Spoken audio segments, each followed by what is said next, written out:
In today's Bible study, we're connecting the stories from Genesis 3 to 5, Matthew 2, and Psalm 2, all centered on Jesus Christ. These passages might seem unrelated at first glance, but they reveal a powerful and unified theme: God's promise of redemption through His Son, Jesus. Let's dive in and explore the connection. In Genesis 3, we witness humanity's fall into sin. Adam and Eve disobey God, and as a result, sin and death enter the world. But even in this moment of despair, God promises redemption. In Genesis 3 verse 15, often called the proto-evangelium or first gospel, God declares that the seed of the woman will crush the serpent's head.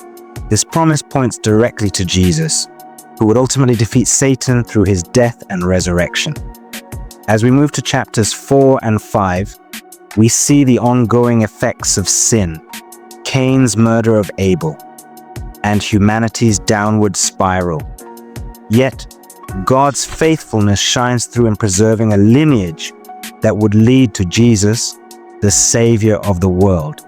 Fast forward to Matthew 2, where we see this promise begin to unfold.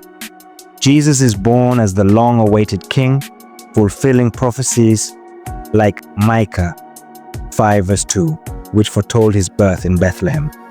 But Jesus' arrival is not without opposition. King Herod, much like the serpent in Genesis, seeks to destroy the promised seed. However, God sovereignly protects Jesus, ensuring that his redemptive mission continues. The worship of the Magi reminds us of the global significance of Jesus. He is not just a king for Israel, but for all nations. Finally, in Psalm 2, we see Jesus revealed as the ultimate king and Messiah. This psalm celebrates his authority over the nations and calls everyone to submit to him. The words, "Kiss the Son," in verse 12, are an invitation to honor and worship Jesus. It's also a warning: rejecting him leads to judgment, but those who take refuge in him are blessed.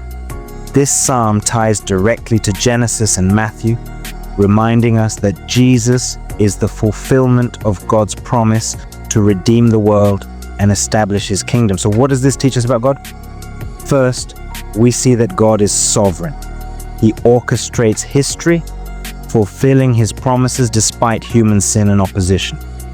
Second, God is faithful. From the Garden of Eden to the birth of Jesus, he never abandons his plan to save us. Finally, God is both just and merciful. He judges sin, but provides a way of salvation through Jesus. How can we apply this to our daily lives? Start by trusting in God's plan, even when life feels chaotic. Like the Magi, seek Jesus with faith and perseverance, knowing that God's promises never fail. Live in submission to Jesus as King, honoring him in every area of your life. And remember, you can face your struggles with hope, knowing that Jesus has already crushed the serpent's head. Is there a command to obey or a promise to claim in these passages? Absolutely. Psalm 2:12 commands us to kiss the Son, to recognize and submit to Jesus as Lord. Genesis 3:15 reminds us of the promise that Jesus has defeated Satan and will ultimately restore creation. Finally, here are 3 key verses to memorize. Genesis 3:15.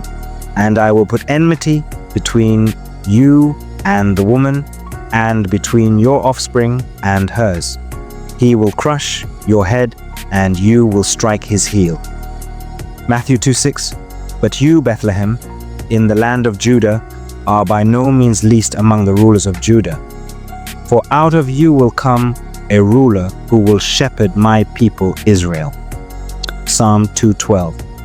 "Kiss his son, or he will be angry, and your way will lead to your destruction, for his wrath can flare up in a moment." Blessed are all who take refuge in him. Let's allow these truths to transform how we see Jesus, our lives, and the world around us. He is the fulfillment of God's promise, the King who reigns, and the Savior who redeems. May this encourage you to worship Him with reverence and live in obedience to His word.